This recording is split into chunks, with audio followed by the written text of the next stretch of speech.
Ces gentilles petites bestioles fabriquent d'abord de la cire. Une fête pour mettre en valeur un métier, une passion et une production.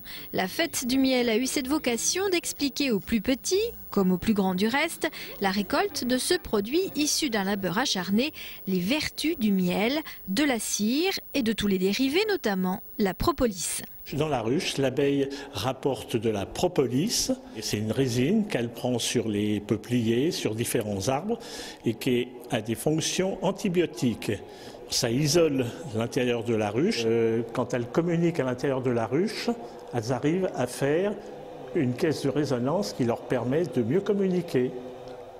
Parce que la propolis était utilisée avant pour la fabrication des violons. On en fait une teinture, on en fait des tas de produits et on a trouvé des vertus médicamenteuses qu'on ne peut pas toujours vanter parce que ce n'est pas un produit stable, c'est là la différence. Mais la propolis est très bonne comme produit et antiseptique. Le syndicat apicole de l'Aube a présenté ce dimanche un ouvrage particulièrement rare aujourd'hui et intéressant, une calotte et son couteau de miel. Le haut d'un panier en paille dans lequel les abeilles emmagasinaient du miel pour l'apiculteur. Et cette calotte était récoltée en fin de saison pour permettre justement à la famille de pouvoir goûter au gâteau. Parce que là, le miel arrive sous forme de gâteau. Les alvéoles sont remplis et operculés.